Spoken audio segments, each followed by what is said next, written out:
दोस्तों તમારી સામે બે સૂત્રો ફોર્મ્યુલાસ છે. Number 1 subject plus able to plus VS and second subject plus to be plus able to plus VS. તો દોસ્તો વિચ વન ઇઝ કરેક્ટ? આ બેમાંથી કયું સાચું છે? Okay, and the right answer is formula number 1. No, that's wrong. First is wrong and the second one is correct. Second સાચું છે. તો દોસ્તો એબલ ટુ ક્યારે યુઝ થાય છે?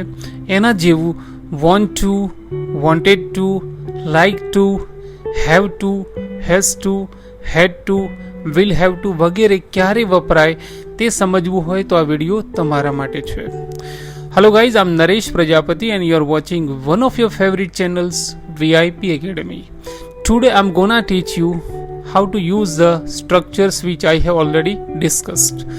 જે હમણાં ડિસ્કસ કરીએ બધા સ્ટ્રક્ચર્સ કેવી રીતે વપરાય આપણે શીખીશું. So let's begin. Number 1 able to. તો દોસ્તો એબલ ઉપરથી એબિલિટી બનેલું છે. હવે એનું સ્ટ્રક્ચર સમજીએ તો subject plus to be plus able to plus V1 or VS બંને એક જ કહેવાય. VS મીન્સ વર્બ સિમ્પલ અને એનો મિનિંગ છે સબ્જેક્ટ તે ક્રિયા કરી શકે તેમ છે, હતો, હશે. ઇટ મીન્સ સબ્જેક્ટ ક્રિયા કરવા માટે શક્તિમાન છે, સક્ષમ છે. ઓકે, હવે આપણે ટુ બી જે અહીંયા લખેલું છે તમારી સામે એ ટુ બીના રૂપો સમજી લઈએ. તો ટુ બીના વર્તમાનકાળના રૂપો છે એમ, ઇઝ, આર. ટુ બીના પાસ્ટ ભૂતકાળના રૂપો છે વોઝ, વર. અને ટુ બીના ભવિષ્યકાળના રૂપો છે શેલ બી, વિલ બી. હવે ફરી એક વખત સ્ટ્રક્ચર જોઈએ તો આ રીતે બનશે. Subject plus am, is, are, was, were, will be plus able to plus V1 or VS. અને મિનિંગ છે સબ્જેક્ટ તે ક્રિયા કરી શકે તેમ છે, હતો, હશે. હવે એક્ઝામ્પલ જોઈએ તો કે તે દોડી શકે છે તો હી કેન રન આવશે, પણ તે દોડી શકે તેમ છે તો he is able to run એવું થશે. અને તે આવી શકે તેમ હતો તો he was able to come. And તે અંગ્રેજી બોલી શકે તેમ હશે, he will be able to speak English. Okay, હવે એક બોનસમાં સેન્ટેન્સ આપી દઉં કે મને વિશ્વાસ છે તો આઈ એમ શ્યોર.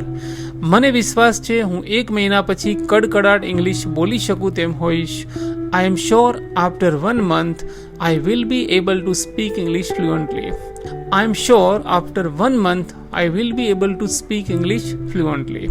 And now દોસ્તો ટુ ગો એટલે જવું થાય એ રીતે ટુ વોન્ટ એટલે ઈચ્છવું થાય છે. એન્ડ નાવ એનું જે સ્ટ્રક્ચર છે સમજીએ તો subject plus want to plus V1. સબ્જેક્ટને તે ક્રિયા કરવાની ઈચ્છા છે. ઓકે, તો મારે અંગ્રેજી શીખવું છે, મીન્સ શીખવાની ઈચ્છા છે, તો ઇંગ્લિશમાં I want to learn English. અને પૂજાને અંગ્રેજી શીખવું છે તો પૂજા વોન્ટ નહીં but Puja wants to learn English એવું થશે. In short he, she, it કરતા તરીકે હોય ત્યારે વોન્ટ્સ વપરાય છે. મારે ખાવું નથી નેગેટિવ તો આઈ ડોન્ટ વોન્ટ ટુ ઈટ.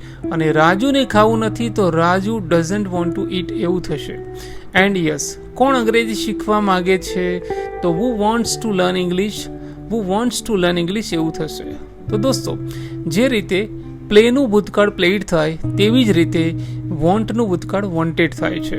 અને હવે વોન્ટેડ ટુની ફોર્મ્યુલા જો સમજવી હોય તો subject plus wanted to plus V1 અને મિનિંગ છે સબ્જેક્ટને તે ક્રિયા કરવાની ઈચ્છા હતી. એક્ઝામ્પલ નંબર 1, મારે અંગ્રેજી શીખવું હતું મીન્સ ઈચ્છા હતી શીખવાની. I wanted to learn English.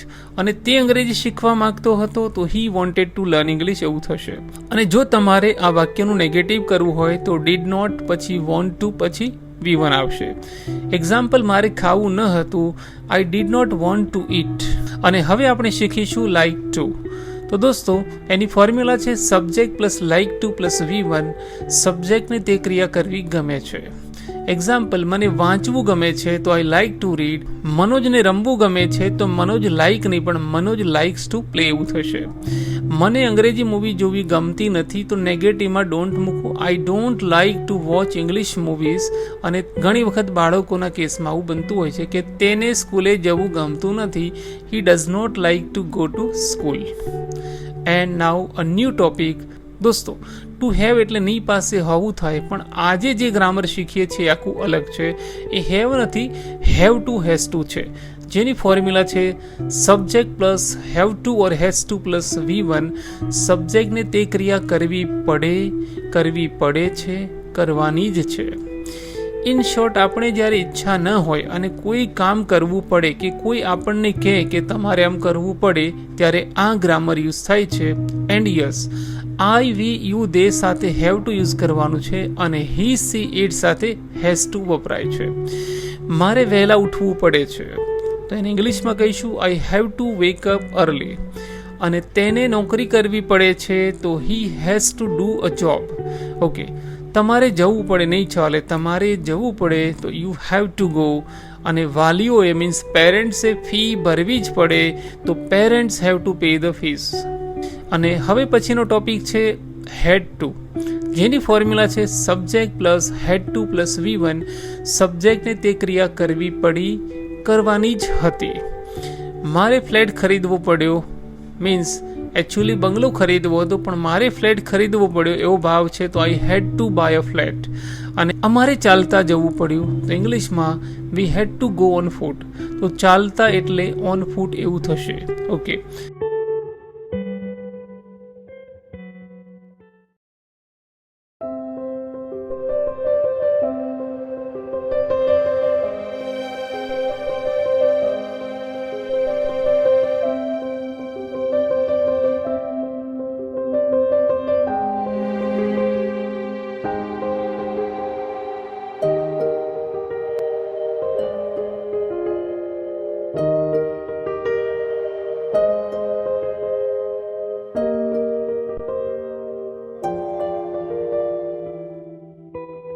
અને હવે ફ્યુચરની વાત કરીએ તો વિલ હેવ ટુ, જેની ફોર્મ્યુલા બનશે subject plus will have two plus V1.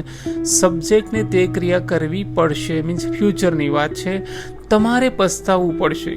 ઘણી વખત પેરેન્ટ્સ કે ટીચર્સ આવું બોલતા હોય છે કે તમારે પસ્તાવવું પડશે. તો ઇંગ્લિશમાં you will have to repent, REPENT. Repent means પસ્તાવવું. અને સરકારે કડક પગલાં લેવા જ પડશે. The government will have to take strict actions. આપણે પ્રદૂષણ અટકાવવું જ પડશે. We will have to stop the pollution. અને છેલ્લે નીડ ટુ. તો દોસ્તો એની ફોર્મ્યુલા છે subject plus need to plus VS or V1. અને સબ્જેક્ટને તે ક્રિયા કરવાની જરૂર છે એવો એનો મિનિંગ થાય છે. તમારે દવા લેવાની જરૂર છે. ઘણી વખત ડૉક્ટર કે ફેમિલી મેમ્બર્સ કહેતા હોય છે, તાવ કે એવું કંઈ હોય તો, કે તમારે દવા લેવાની જરૂર છે. You need to take medicine.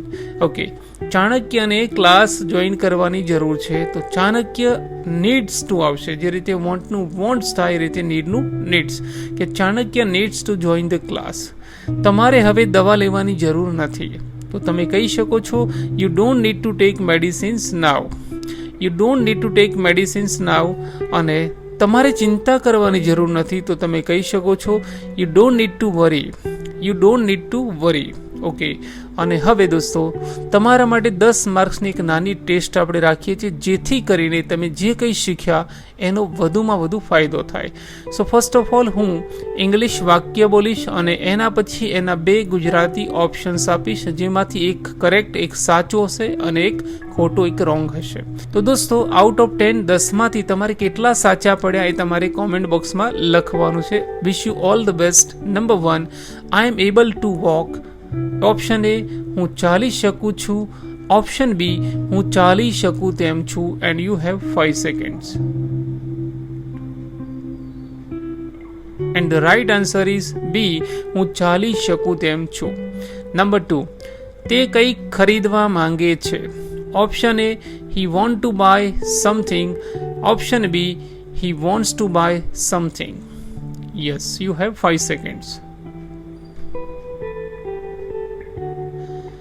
And the right answer is he wants to buy something.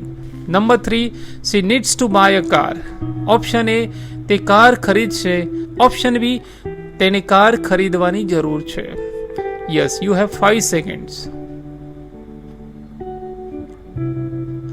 And the right answer is B, તેને કાર ખરીદવાની જરૂર છે. Number 4, Sonia has to speak English. Sonia has to speak English. Option A સોનિયાને અંગ્રેજી બોલવું પડે છે. Option B Sonia અંગ્રેજી બોલે છે. And you have 5 seconds. And the right answer is સોનિયાને અંગ્રેજી બોલવું પડે છે બીકોઝ હેઝ ટુ છે એટલા માટે. Number 5 I had to buy. Option A મારે ખરીદવું પડ્યું. ઓપ્શન બી મેં ખરીદ્યું. 5 seconds. And the right answer is મારે ખરીદવું પડ્યું. Number 6 Tarun was not able to come. Option A Tarun આવવા માટે સક્ષમ ન હતો. ઓપ્શન બી તરુણ આવી શક્યો નહીં. You have 5 seconds. And the right answer is Tarun આવવા માટે સક્ષમ ન હતો મીન્સ આવી શકે તેમ ન હતો. Number 7 I don't want to come with you. Option A હું તારી સાથે નહીં આવું. ઓપ્શન બી હું તારી સાથે આવવા માંગતો નથી. You have 5 seconds. And the right answer is હું તારી સાથે આવવા માંગતો નથી, ઈચ્છતો નથી. Number 8 she wanted to buy a car. Option A તે કાર ખરીદવાની હતી. ઓપ્શન બી તે કાર ખરીદવા માંગતી હતી. You have 5 seconds.